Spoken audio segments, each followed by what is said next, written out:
Auzubillahi minash shaitani rajim bismillahir rahmanir rahim. Ẹ káàsán kúrò lẹ kálẹ̀ whatever èmi on point by two. Ẹ̀yin tẹ́ bá ti subscribe ẹ jọ̀ọ́ ẹ bá mi subscribe and God will continue to bless you. Mo ti ṣe fídíò kan mi mọ̀ bóyá ẹ ti wò ó láìpẹ́ yìí ṣóyé yín pé ẹ̀yin obìnrin tẹ́ mọ́ bora tó di pé ọkọ payín tí ọkọ bá ti pààyàn tí kí ló mọ́ cause menopause. Ẹ bá ti rí ẹ bá tètè menopause. Kí wá ló ń jẹ́ menopause? Menopause mi pé ìgbà tí gbogbo nǹkan tó ń dàbí obìnrin tí kò wà effective mọ́ tí kò wà effective, the main purpose, the main sign ó ní pé obìnrin ò ní ṣe àládà mọ́, kò ní ṣe nǹkan oṣù mọ́, nǹkan oṣù rẹ̀ ó cease pátápátá. Yes, ìwọ tó wá 135 years tó di pé ìwọ tí o ti fi gbẹ̀rẹ̀bí bá yàrá rẹ jẹ́ tọkọ ti sá fún ọ. Mo ti sọ fún yín pé kẹ́ kàn sí mi fún oògùn gbẹ̀rẹ̀bí tí ọkọ ti sá fún ẹ àbí bóyá torí distance àbí ẹni tó ọkọ rẹ wà níbi kan tó jìn tó lọ fún ní return match tó return match fún tí ó di pé kíní yẹn ó ń pẹ́ lára rẹ ó máa tètè dry ó wá bẹ̀rẹ̀ sí ní express something tá à ń pè ní perimenopause ó wá bẹ̀rẹ̀ sí ní express ní kan tá à ń pè ní perimenopause. Tó bá ti rí pé kíní nǹkan oṣù rẹ tó di pé ìgbà kan ó wá púpọ̀ tó bá tún yá tó bá tún dìgbà kan ó tún slim tó bá tún yóò tún dìgbà kan èyí tó yẹ kó rí lóṣù yìí ò ní rí lóṣù yìí ó di in 3 months time perimenopause tí ó ti ń wọ̀ díẹ̀díẹ̀ ni ó ti ń wọ̀ díẹ̀díẹ̀ nìyẹn ṣó yẹ. So inú tó bá wá rí pé kíní yìí ó ń ṣe bẹ́ẹ̀ kí ló fẹ́ ṣe?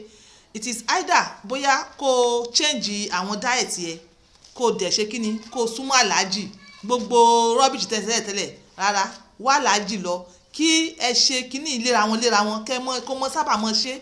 Ìwọ tó bá desire ṣe mọ̀ pé àwọn kan nígbàgbọ́ pé pẹ̀lú nǹkan oṣù àwọn sì wà feminine ẹ̀yin àwọn sì wà bí obìnrin yẹn nísà ìkan tí mo mì nìyẹn. So ìwọ tó bá fẹ́ kó tán ọ̀dọ̀ àwọn míì wọn ò jí sòro àwọn kan ò jí sòro kò bá wà kò bá mọ̀ wá bẹ́ẹ̀ tó bá wà nínú category àwọn tó ti desire rẹ̀ bóyá o sì fẹ́ bímọ sí i kíní yóò gbọ́dọ̀ tí ì dá nísìn.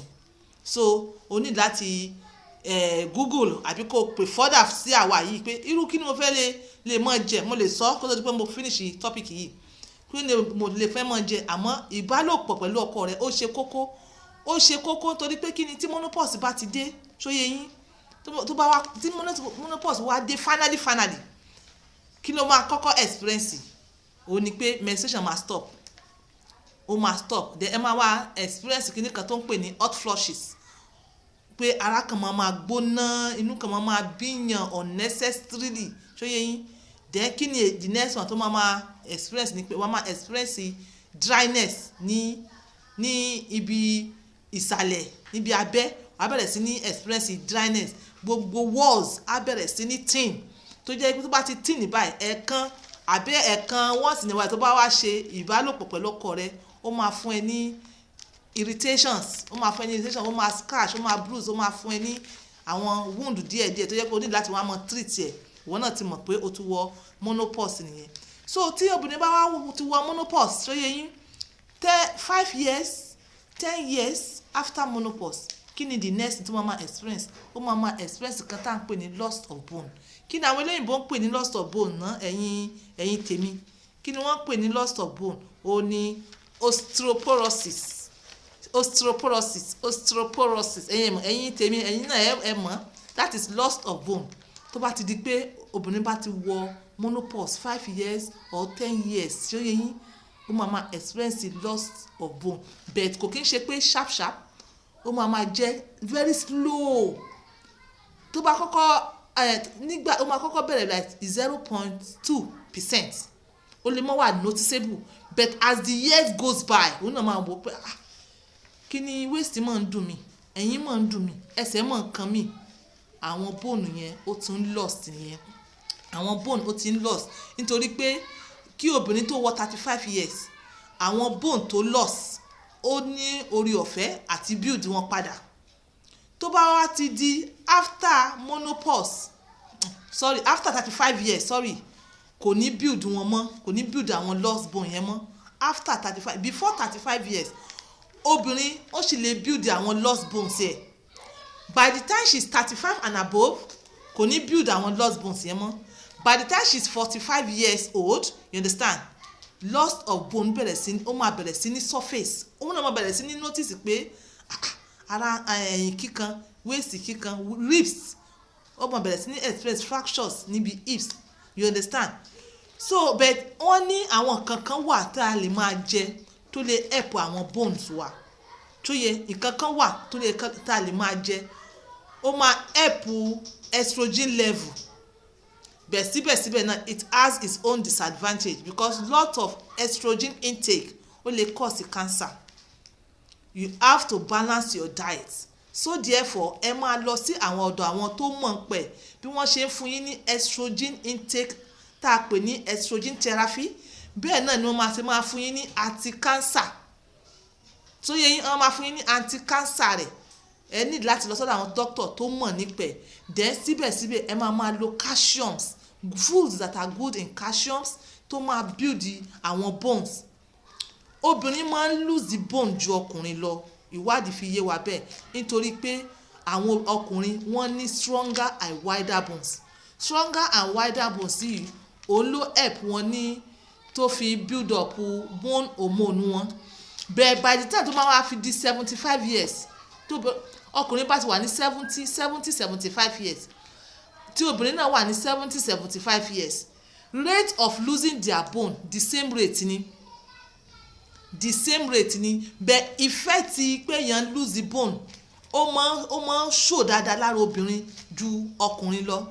Tí ẹ bá wá mójútó tẹ́ ẹ lo a kind of calciums gbogbo yẹn tẹ́ ẹ mójútó tẹ́ ẹ wádìí tẹ́ ẹ google tẹ́ ẹ kàn jókòó bẹ́ẹ̀ yẹn tó bá yá vertebra tó wà tó ń support spine ẹ̀yìn ó lè collapse.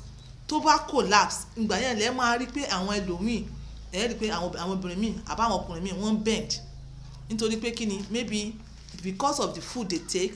Mi lè sọ pé carelessness, some people don't even wọn ò kàn tiẹ̀ ṣóyè yín. So èmi ń fi àsìkò yìí sọ fún yín pé kí obìnrin especially tí obìnrin tó bá ti rí pé òun obìnrin ni ṣóyè yín encourage wọn kó máa lo lot of calciums.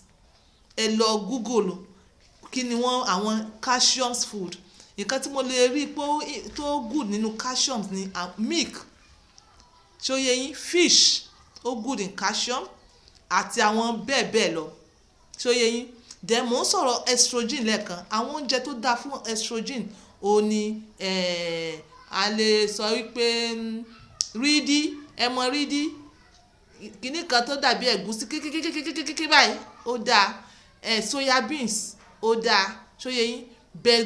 Flax seeds ó dáa. Funnels ó dáa. And so and so on. Garlic ó dáa ṣóyè yín. Bí mo ṣe rántí ni mo ṣe ń sọ àwọn tó dáa nìyẹn. Bẹ́ẹ̀ síbẹ̀síbẹ̀ náà intake of these things tó bá pọ̀ jù ṣóyè yín tí ẹ lo a kind of anti-cancer sí ó máa jẹ́ kẹ́ ẹ ní growth kan tẹ́ ẹ ní like tó máa result in cancer. Ó mo fi sọ wípé wọ̀ntúnwọ̀nsì ni. Then kí n tó wá finish ẹ jẹ́ kí n sọ fún yín ẹ̀yin tèmi black seed ẹ lè lo black seed fún anti-cancer yín. Ẹ lè lo black seed fún anti-cancer, you understand. And black seed is also good in the build of estrogen level. It is also good ní anti-cancer yìí. Èmi o from experience ni mi sọ pé àwọn doctor ló sọ o, from experience ni èmi fi ń ṣe kí ni mo fi ń sọ̀rọ̀. Ìwọ tó bá mọ̀ pé o fẹ́ lo mo sọ wípé soya beans good in building estrogen level of a woman. Ìwọ tó bá mọ̀ pé wọ́n jẹ soya beans dáadáa ó need láti wá oúnjẹ kan tó jẹ́ wípé kò ní jẹ́ kí soya beans intake yẹ too much because ó good nínú is good in estrogen level yẹ ó high dáadáa so yẹ yín ó good nínú lignan ó high nínú lignan gbogbo àwọn gbogbo oúnjẹ tó bá ti good fún estrogen wọ́n good nínú lignan and meanwhile ẹ need láti wá anti-cancer tó máa balance it up so yẹ yín you have to be careful in what you take. Mo fi sọ wípé ìwọ tó bá rí i pé o need estrogen yìí o lè kàn sí doctor rẹ àbí kẹ́ google ẹ̀ kẹ́ wádìí o dẹ̀ lè pè mí èmi màá tún ṣe àlàyé bẹ́ẹ̀ fún ẹ so bóyá tẹ bá google ẹ lè google doctor I don't want to even advertise for anybody, so kò jẹ́ bó ó ṣe jẹ́ àwọn oúnjẹ bó sọ fún àwọn oúnjẹ tó good nínú calcium mo ti sọ àwọn oúnjẹ tó good nínú calcium like milk, like fish, orange, you understand, carrot ó good nínú calcium àti àwọn so each day ẹ need láti include 800 to 1000 mg milligram of calcium each day. 800 to at least ká sọ wípé a cup of milk so yẹ yín tẹ́ bá ti di pé ẹ bá ń dàgbà ó lè mọ necessary mean pé àwọn fatty milk yìí o but àwọn milk tó jẹ́ pé ẹ rí pé ó máa good nínú ó máa build up calcium level yín gbogbo obìnrin need it.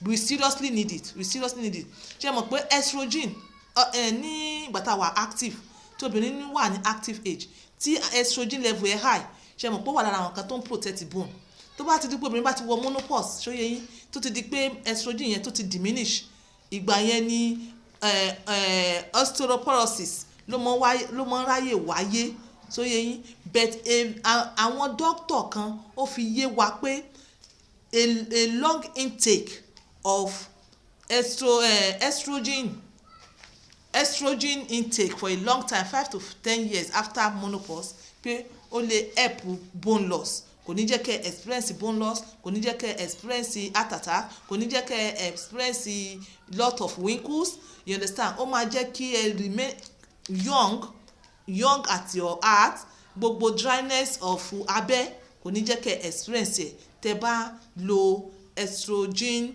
therapy tẹ́ include the estrogen foods into your food, and despite that fact mo ti sọ lẹ́yìn tẹ́lẹ̀tẹ́lẹ̀ ẹ need láti wá oúnjẹ míì tó máa balance ẹ̀ up tí kò ní result sí cancer àbí any other thing ṣé yín tá a bá wá síbẹ̀ tá a bá teach yín pé kẹ́yìn náà lọ further tó bá rí thing something like tó affect ẹ lọ further. So láti conclude ọ̀rọ̀ yìí ti ń pọ̀ jù ó ní pé ìbálòpọ̀ ó ṣe pàtàkì ó ṣe kókó tí ìbálòpọ̀ bá wà láàrin wa àti ọkọ rẹ gbogbo kinní yìí kò ní tètè noticeable kò ní tètè jẹyọ ò ní tètè wọ menopause ò ní tètè dry ò ní tètè ò ní máa rí hot flushes ò ní máa gbogbo ẹ̀ bẹ́ẹ̀ ò ní máa rí. So ọ̀rọ̀ yìí ti pọ̀ jù nísìnyí for now èèyàn lè sẹ́mi fẹ́ ṣe fídíò kó pẹ́ bẹ́ẹ̀ mo fẹ́ sọ fún ẹ̀yin èèyàn ẹ má bẹ̀rù o tẹ́ bá ti wo fídíò mi mo máa transfer ẹ̀ tó débi pé to the lowest data. Bye for now.